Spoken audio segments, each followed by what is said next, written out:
It's been a great visit, and I'm really honored to be here on the celebration of your 50th anniversary year. It's an amazing accomplishment. Frankly, planning is not that old a field. 50 years is a long time for us, so well done. So my background is I am faculty at University of Massachusetts in Amherst, which is 2 hours west of Boston. Anybody been there? Yay, one person, woo! I'm going to talk about very briefly trends in the future of the greener city. My particular expertise for the last number of years has been in climate adaptation, a little bit on mitigation, and how that affects both process and spatial. And so I'll talk about that in particular as a small part of the greener city.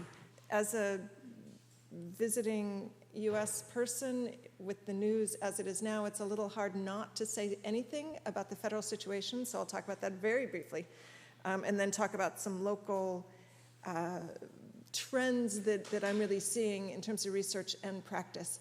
And just to let you know, I'm not going to bring in a lot of the any academic literature per se in this talk because it's only 10 minutes. Academic literature and research is informing practice, and practice is informing literature in really helpful ways that I find very exciting. So bear in mind that that's sort of underlying everything I'll talk about, except maybe this first bit. All right, so there's no way, I think a big question on many people's minds is sort of how bad is it in the United States? Not to put too fine a point on it. And the fact of the matter is it's kind of bad. So just for your amusement and my amusement, I thought you might appreciate seeing what are the top words that are being looked up for definitions on the US Merriam Dictionary this week. You can draw whatever conclusion you would like from nut job being the first word that people are having looked up. The important point here really at this point is that the federal government is fairly irrelevant when it comes to greener cities, and instead local action is what matters. And this has been true, frankly, for a while because mayors are very pragmatic people, and councils too. They have to deliver for their constituents regardless of what the politician, the larger sort of political sphere may say. And so in the United States in particular, local action, mayors, it's what's happening. It is a strange time. You may have read that California is negotiating climate issues with China. I can't even begin to explain that. Well, I can explain it, but you know what I mean. It's crazy. But bringing it back to the local sphere, there's a lot going on, but I want to focus just on a few trends. And the first is that in climate action, the climate justice movement is sort of where it's at, frankly. I am fortunate to be working with the city of Springfield, which is a small post-industrial suffering city in western Massachusetts. It has 153,000 people, population is flat, 20% of the kids have asthma. Can I just say that again? 20%. And mostly that's concentrated in the Latino population. It's really shocking. And access to urban tree canopy, parks, et cetera, is very uneven. City government knows this. It's not that city government doesn't know that it's a problem. There's limited resources to do things, and there's history and a lot of reasons. But the important point here is that the local nonprofit, which work in public health, are really pushing forward a climate agenda, and people interested in climate are working with the public health agenda, and it's creating this forward momentum that's really very exciting. And the city is doing a new plan on climate, and it's really doing it in partnership with these nonprofit groups. And I think that this movement in climate justice is going to have good repercussions that I'll discuss as we go through the rest of the talk.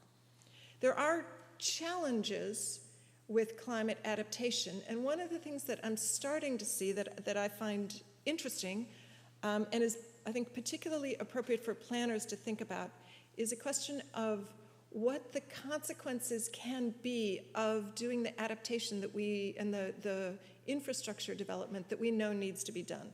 This is a map of property values in Boston. Boston, as you may know, is one of the hottest real estate markets in the country, and it's incredibly expensive, except for this one portion of South Boston, where prices are reasonable. Why are they reasonable? They're reasonable because it floods. So we want to fix this problem, which is great. The residents in this area are actually saying, whoa, hold on a second. If we fix this, how are you going to be sure that we aren't priced out of our market? There's, we know historically that poor environmental conditions and low property values go together. So as we fix problems, we need to attend to the fact that we don't also create problems. And so this is an emerging issue that I think is worth attending to. So as we go forward, this is one of the responses to climate justice issues is to focus on current benefits, right? One of the great things about attending to climate is that attending to justice is it means that we have to find benefits today from actions we take, because justice can't wait 30 years until we have even more climate change. It needs to be addressed now. And we also need to find co-benefits, long-term ways that projects work together. And this is an example. I know we see this. It's an great international progress is being made in this. This happens to be a plan for Manhattan as a result of Sandy. This is called the Big U. And it's using what you might appreciate as a Dutch approach, frankly, where the intention is to provide, just to show that again, this is public open space most of the time, and then it will be flooded. This isn't under construction yet. It's just planned. It's not funded. We're hoping it will start construction in 2019. But it's a great demonstration of that attention to co-benefits and providing current resources to residents. I will say when you look at this, this is a really Robert Moses sort of big, grand plan. Most climate actions are not like this. Most climate actions are small in scale, and they involve planting trees in neighborhoods or putting in rain gardens or that sort of thing. Nevertheless, they don't do as good a graphics as the Big U.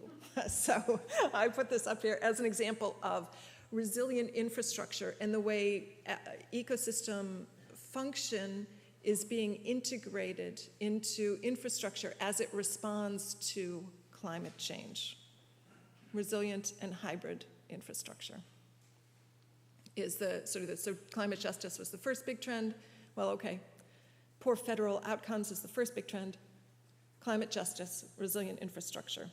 And it's a fascinating time to be working in the integration of planning, architecture, and public works, because there is just this huge level of creativity that's coming out of our professions and our academics in terms of infrastructure and its development.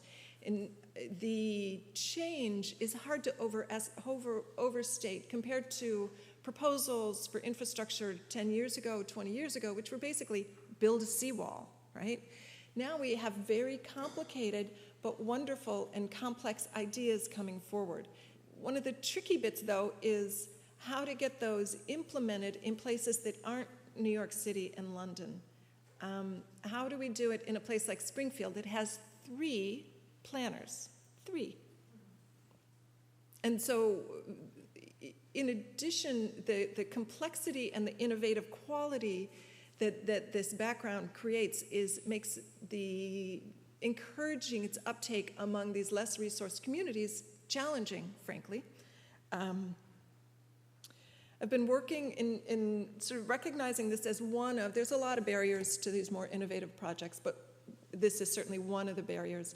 And to try and address that, I've been working with my research group to create a fairly simple way to communicate the diversity of values that projects can achieve, so that decision makers can really look at both technical efficiency, justice, broadly defined, and also sort of climate projects. So we're calling this adaptive gradients.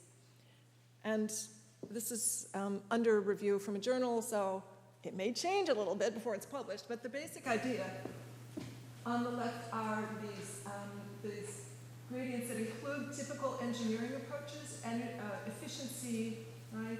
It has to work. Adaptive, exposure reduction over time, that's the adaptive capacity in particular, but then also looking at both procedural and distributive justice as important components to projects. And then how do we, so the idea is that we create sort of simple indices of these, and then you can map it on this spider map, and it's not particularly complicated. Almost any policymaker can look at that in the 10 minutes that you get to have them listen to you and go like, oh, I can see how that works, where it's strong and where it's not strong, and then I can compare it to other projects. And this is one approach. There are other approaches, but I think this sort of communication challenge is really essential if we're going to be able to encourage the uptake of these complicated and innovative approaches in a broad way in places that are less resourced. So I would really like to encourage folks to think creatively about how this can happen as we go forward. So that's really the end of my talk. This is my particular research group. I want to give a shout out to the National Science Foundation. Thank you for the funding. We're a collaboration of US Northeast and Caribbean with a few Europeans sprinkled in, policymakers, coastal scientists, engineers, planners, and landscape architects trying to work together to look at how to improve infrastructural opportunities and integrating social goals with physical goals in these complex projects. And it's been fun and it's been challenging, but that can be part of a different conversation. And with that, I will stop and thank you for your attention on this beautiful day.